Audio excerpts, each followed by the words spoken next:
Welcome to episode 4. We hope you had a wonderful spring break. I'm Kendall Timms. And I'm Molly Lee. College spring breaks are known for eventful memories and sun poisoning. Let's see what our multimedia team at the Post was up to over this spring break. Oh,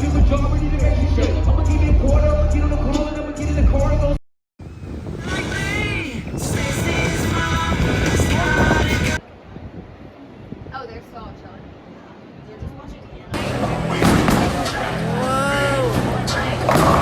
Yeah!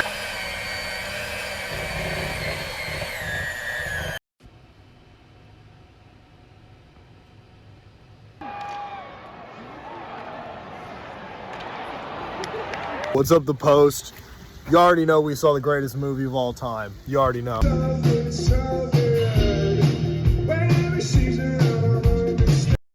Yeah, I like to be prepared.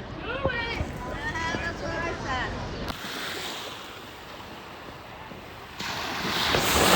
Today, Bagel Street Deli is hosting their annual Pickle Fest on 27 South Court Street. If you stop by, check out the pickle eating contest at 4 p.m. or join for just $5 if you have an unusually large appetite for pickles. The winner receives a t-shirt and will create their very own menu item. Ohio University made history when they announced our first female president on March 22nd. Lori Stewart Gonzalez will be taking over Hugh Sherman's position starting July 1st. She says her priority is focusing on the students, and she wants to act as a mentor to young women. As president, Gonzalez will be paid $600,000, and according to her agreement, it can never be decreased. She will be able to connect with a large number of students on campus because of her background in health sciences, and a third of our students are enrolled in health science programs. Gonzalez will be collaborating with Sherman to learn more about the university and its passions. Overall, Gonzalez says she has butterflies, and she is so excited to begin her presidency. All right, the top priorities will always be first student success. We want to make sure our students come in here, they have a transformational experience, and they can get out in 4 years. I'm really proud of that first, but I want us to really focus on the first for all our students, and so we want to make sure that if they're the first in their family to go to college, that they get out and change their family forever. So I'll wear the mantle of being the first female with pride, but I won't dwell on it very much. Ohio Fellow Scholar Program is a non-traditional group that focuses on personal and collaborative growth through in-depth learning with faculty, alumni, and peers. The group welcomes all majors and includes beneficial opportunities. The Ohio Fellows is a non-traditional scholars program that unlocks and advances the inherent potential in students. The program focuses on in-depth learning through collaboration with faculty, peers, and alumni. Jerry Miller is an Ohio Fellows faculty mentor and describes the group as more of an experience than a scholars program. We have students from all different majors, and depending on the agenda that the students set for themselves that year, we may have guest speakers, we may have book clubs, we may engage in what we're doing a lot this year, and that's really kind of focusing on the local. Miller encourages those interested in the program to talk to current fellows to get an idea of the experience. Riley Long is a sophomore member of the Fellows.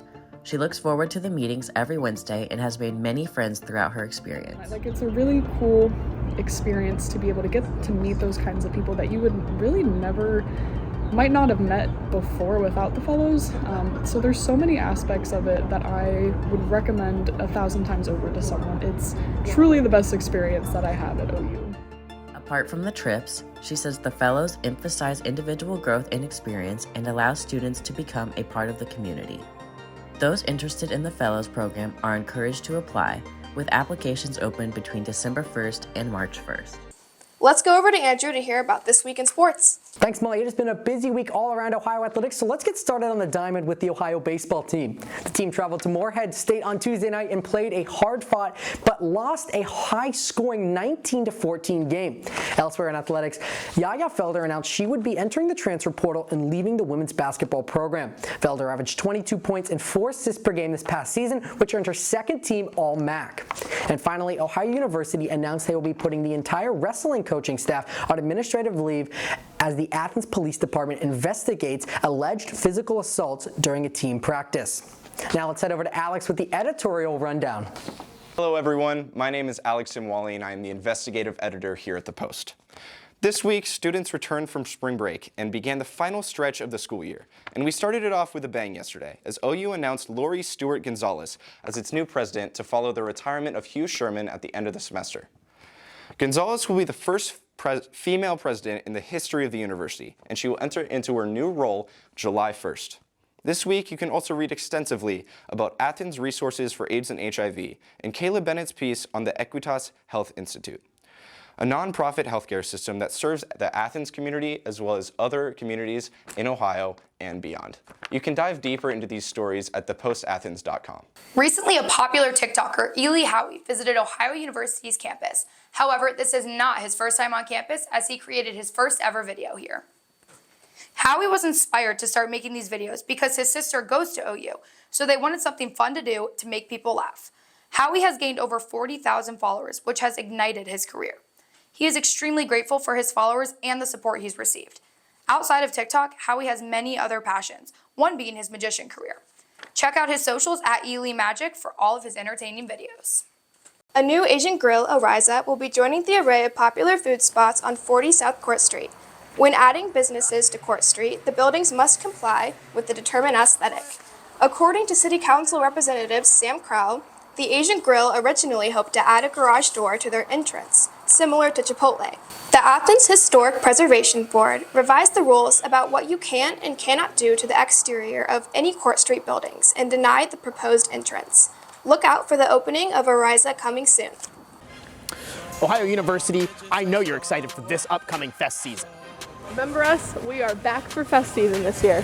From beer bombs to Borgs, the Post has all of your multimedia content for this upcoming fest season.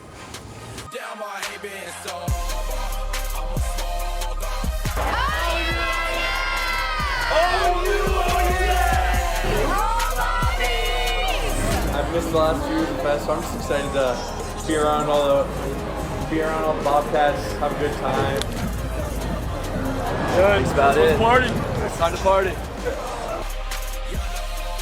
I am ready to have fun again. We haven't had fun in a long time, and I think everyone in Athens is ready to have fun again. Quick flag with me. We got the Post with us. Let's go another party. I want to see you guys jump this one.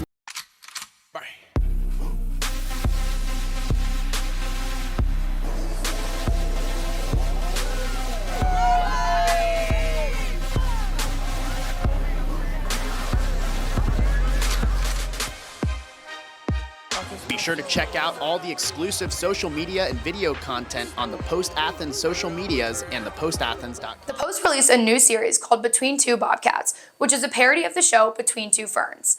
Nathaniel Drovlik hosted the first ever episode, and Maureen Wagner, the Assistant Dean of Student Services, was his guest.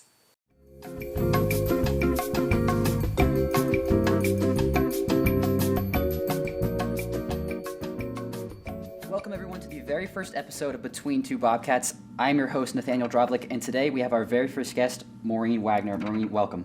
Thank you. You've worked for OU for 24 years now. Ever consider doing something less boring? Yes.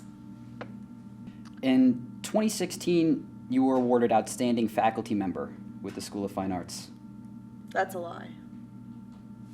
It's in my notes. I don't know what's in your notes, but I'm not a faculty member.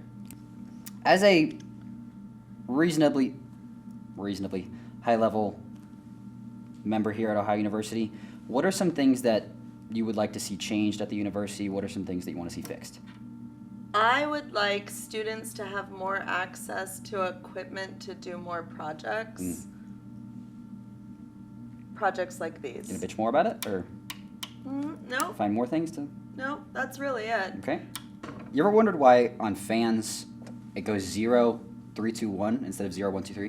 Why would it start with a higher number that it ends with? I think that that's not something I have really spent much time thinking about, but it is curious. I don't know.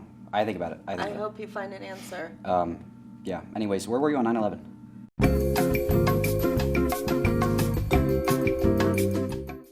Beyond the Blonde is a podcast from Post members Morgan Anderson and Addie Hedges. Here's a look at their third episode, Mysterious Girl Mindset. We don't have a title for it yet. No. So when this gets posted, that'll be a surprise. You won't know, like the other 2 times. Did we tell them the other 2 times? I think so. Yeah, we mentioned it for sure in the first one, and I think we actually did in the second one too. So much for the obscure, mysterious titles. You know, I think that goes back. Do you ever try to have like a mysterious girl mindset? Yes. Like you are, like you're the main character, and then something happens, and you're just like, no, I'm not. I'm actually not. And you try to be like well, at least I know this definitely goes for me. I'm an open book. I'll talk to a wall. And I'll be like walking down the street. I'm like, oh, I look so mysterious. Yeah. Or like I'm sitting there working on my computer. Yeah. Well, it's like that dichotomy of like, no one's looking at me, like no one cares about me, you know. But then also like every single person that looks at you is in love with you. Like that's what it is. The self-confidence is just really messing with your head. Literally, anytime I like put on a pair of like normal pants that aren't sweatpants and walk outside, I'm like, oh my gosh. Recently, a rock band called Fibonacci Fellas gained the attention of music lovers in Athens. The explosive trio produces lively shows and intriguing songs. The band came to be the same day that the 3 musicians met, with their unusual name emerging during a studio session.